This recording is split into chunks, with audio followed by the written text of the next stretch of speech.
नमस्कार, स्वागत है आपका। आप देख रहे हैं द न्यूज और मैं रानी गुप्ता आपके साथ। दिल्ली के शराब घोटाला मामले को लेकर के आम आदमी पार्टी को एक बार फिर से बड़ा झटका लगा है। आपको बता दें कि दिल्ली के डिप्टी सीएम रहे मनीष सिसोदिया की न्यायिक हिरासत एक बार फिर से बढ़ा दी गई है। दरअसल 18 अप्रैल तक के लिए मनीष सिसोदिया की न्यायिक हिरासत को राउस एवेन्यू कोर्ट की ओर से बढ़ा दिया गया है। आपको बता दें कि एक दिन पहले ही मनीष सिसोदिया ने एक खत लिखा था जिसमें उनका यह कहना था कि वो जल्द ही बाहर आएंगे, लेकिन अब कोर्ट ने उनको एक बार फिर से जुडिशियल कस्टडी में भेज दिया है। इसी के साथ ही संजय सिंह की भी पेशी आज दिल्ली के राउस एवेन्यू कोर्ट में हुई है, जहां पर वो इसी शराब घोटाला मामले को लेकर के पहुंचे हैं। बता दें कि कुछ ही समय में उनके केस की सुनवाई होनी है और इससे पहले संजय सिंह कोर्ट में पहुंच चुके हैं। अब इन चीजों को लेकर के तमाम तरीके के कयास लगाए जा रहे हैं कि क्या एक बार फिर से संजय सिंह की गिरफ्तारी हो सकती है, क्योंकि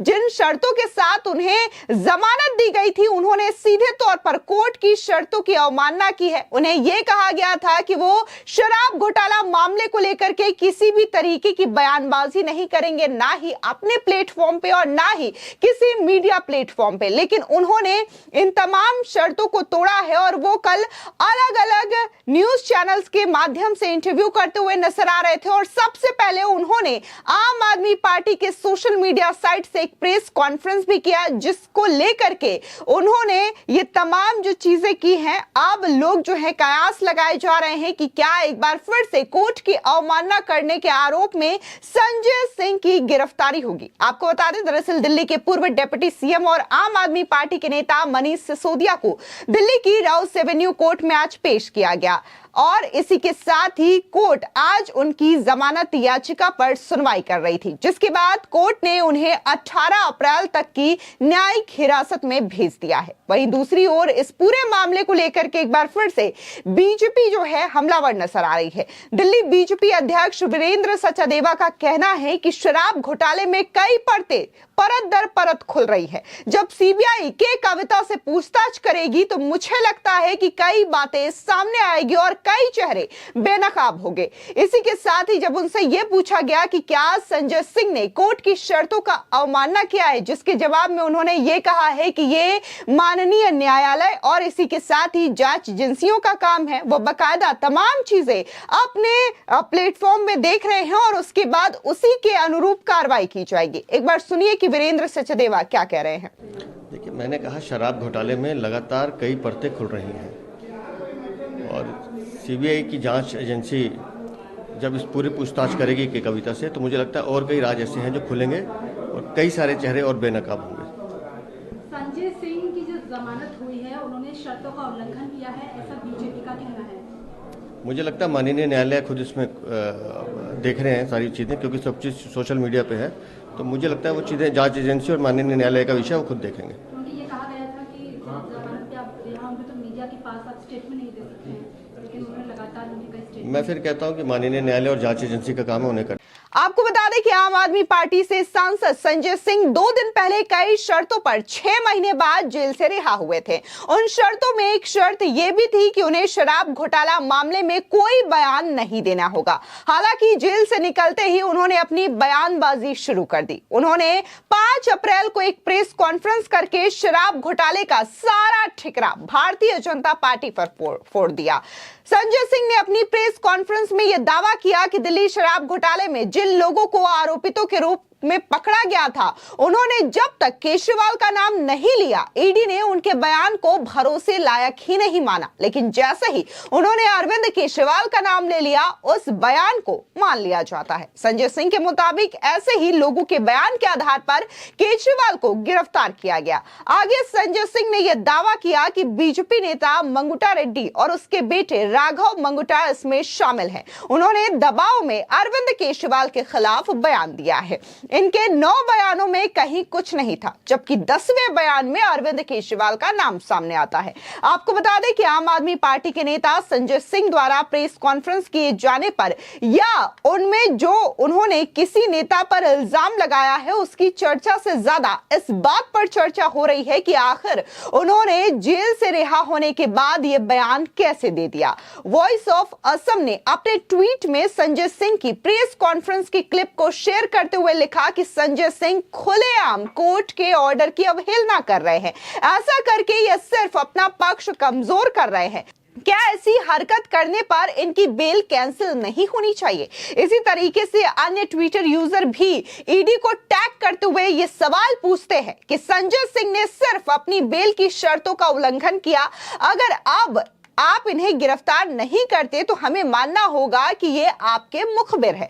गौरतलब है कि सुप्रीम कोर्ट ने जिन शर्तों पर संजय सिंह को बेल दी उसमें मीडिया में बयान न देने के अलावा कुछ और शर्तें भी शामिल थी, जैसे कि उन्हें साफ साफ कहा गया कि वो सबूतों के साथ छेड़छाड़ की कोशिश नहीं करेंगे, इसके अलावा जांच में पूरी तरीके से सहयोग देंगे। इसके अतिरिक्त उन्हें कहा गया कि अगर वो दिल्ली एनसीआर से बाहर आते जाते हैं तो उन्हें इसकी सूचना कोर्ट को देनी होगी। बिना अदालत के इजाजत के वो विदेश यात्रा भी नहीं कर सकते। कोर्ट ने कहा था कि संजय सिंह जहां भी जाएंगे उन्हें जांच अधिकारी को गूगल लोकेशन देनी होगी। इस दौरान वो अपना फोन नंबर नहीं बदल सकते हैं।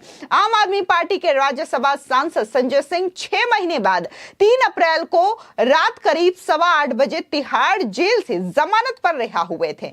जेल से निकलकर उन्होंने कार्यकर्ताओं का अभिवादन किया। इसके बाद वो सीधे अरविंद केजरीवाल के घर पर पहुंचते हैं, जहां संजय सिंह ने अरविंद केजरीवाल की पत्नी सुनीता केजरीवाल से मुलाकात की, जिसके बाद अगले दिन संजय सिंह जो है वो प्रेस कॉन्फ्रेंस करते हैं और जो शराब घोटाला का पूरा ठिकरा है वो बीजेपी के माथे पर फोड़ देते हैं। इसके अलावा उन्होंने कई सारे टीवी चैनल के साथ इंटरव्यू भी किया, जिसमें वो सेम बातें दोहराते हुए नजर आ रहे थे और यही कह रहे थे कि जितने भी गवाह बदले गए हैं वो कहीं ना कहीं दबाव के कारण अपने बयान को बदलते हैं और जब तक अरविंद केजरीवाल का नाम नहीं आता तब तक ईडी उनके बयानों पर भरोसा नहीं करती है। लेकिन इसमें भी कई तरीके के सवाल उठ रहे हैं और लोगों का यह भी कहना है कि कौन सा आरोपी पहली बार में यह कबूल कर लेता है कि उसी ने गुनाह किया है या फिर पहली बार के इन्वेस्टिगेशन में सारी सच्चाई बयां कर देता है। जाहिर तौर पर यह इन्वेस्टिगेशन का एक पार्ट होता है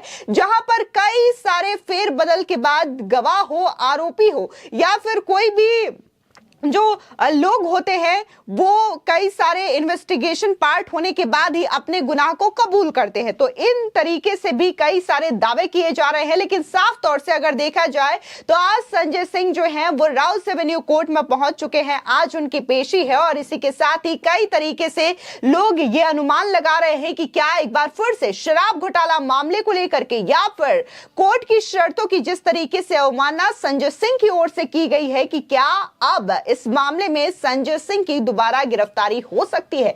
तो वहीं दूसरी ओर बीजेपी का यह कहना है कि सिर्फ और सिर्फ आम आदमी पार्टी झूठे इल्जाम लगा रही है और इस शराब घोटाला मामले से बचना चाहती है, जिसकी वजह से उन्होंने अब पूरी तरीके से इस केस को ही पलटने की कोशिश कर दी है। इसी के साथ ही आम आदमी पार्टी के नेता और दिल्ली सरकार में मंत्री आतिशी की बात करें तो उन्होंने एक बार फिर से एक अनोखा दावा पेश किया है। उनका कहना है कि बीजेपी उन्हें बार बार ऑफर दे रही है कि वो बीजेपी में शामिल हो जाए, जिसके बाद बीजेपी ने न सिर्फ इस पूरे मामले पर मोर्चा खोल दिया बल्कि चुनाव आयोग ने भी इस पूरे मामले पर संज्ञान लेते हुए आतिशी को एक नोटिस थमा दिया कि आखिर वो इस तरीके की बयानबाजी कैसे कर सकती है। हालांकि इस नोटिस को लेकर के भी आतिशी कई सारे सवाल खड़े कर रही है, लेकिन जिस तरीके से इस पूरे शराब घोटाला मामले में न सिर्फ पहले मनीष सिसोदिया फंसते हैं, संजय सिंह फंसते हैं, बल्कि अरविंद केजरीवाल की भी गिरफ्तारी होती है और अब अरविंद केजरीवाल की जब गिरफ्तारी हो चुकी है